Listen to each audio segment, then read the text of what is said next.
ডিম ছাড়া গ্যাসের চুলায় সুজির কেক তৈরির সহজ রেসিপি। এজন্যই প্রথমে আমরা একটি পাত্রে নিয়ে নিলাম ১ কাপ সুজি, ১ কাপ ময়দা দিয়ে ভালোভাবে মিশ্রিত করে নিলাম। এরপর এর মধ্যে দিয়ে দিলাম ১ কাপ দুধ। এই মিশ্রণটি আমরা খুব ভালোভাবে মিশিয়ে ১৫ মিনিটের জন্য একটা পাত্র দিয়ে ঢেকে রাখব। বন্ধুরা ১৫ মিনিট পরে দেখুন আমাদের মিশ্রণটি ভালোভাবে মিশে গেছে। এবার এর মধ্যে দেব ১ কাপ ময়দা, ১/২ কাপ সাদা তেল, ১ চামচ বেকিং সোডা, ১/২ চামচ বেকিং পাউডার দিয়ে আমরা এই মিশ্রণটি খুব ভালোভাবে মিশ্রিত করে নেব। বন্ধুরা আমরা এখানে ব্যবহার করব কিশমিশ, কিন্তু কিশমিশটা অবশ্যই ব্যবহারের পূর্বে ময়দার সাথে ভালোভাবে মাখিয়ে নেব যাতে কিশমিশটা উপরে থাকে, ভেতরে না চলে যায়।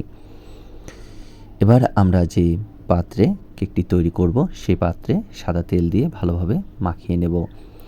এরপর এর মধ্যে দিয়ে দেব ময়দা যাতে আমাদের কেকটা খুব ভালোভাবে উঠে আসে।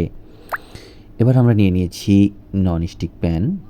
এবার যে পাত্রে কেকটি তৈরি করা হবে সেই পাত্রের মধ্যে মিশ্রিত কেকের উপাদানগুলো একত্রে ঢেলে দেওয়া হলো, আর এর উপরে দিয়ে দেওয়া হলো কিশমিশ।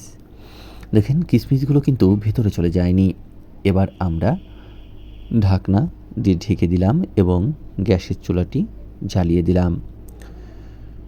বন্ধুরা এভাবে খুব অল্প কিছু উপাদানের সহায়তায় আপনারা বাড়িতে কেকটি তৈরি করে নিতে পারবেন। দেখেন আমাদের কেকটি কিন্তু প্রায় হয়ে গেছে। কাঠিতে কোনোভাবেই সুজির কোনো উপাদান লেগে আসেনি। এবার আমরা কেকটি নামিয়ে নিলাম। দেখেন খুব সুন্দরভাবে কিন্তু কেকটি উঠে এসেছে। এবার আমরা এই কেকটি আপনাদের কেটে দেখাবো এই কেকটা কতটা স্পঞ্জ এবং নরম হয়েছে। কেকটি দেখতে যতটা সুন্দর হয়েছে ততটাই খেতেও খুব মজাদার হয়েছিল। আপনারাও বাসাবাড়িতে এভাবে বাচ্চাদের কেক তৈরি করে খাওয়াতে পারেন।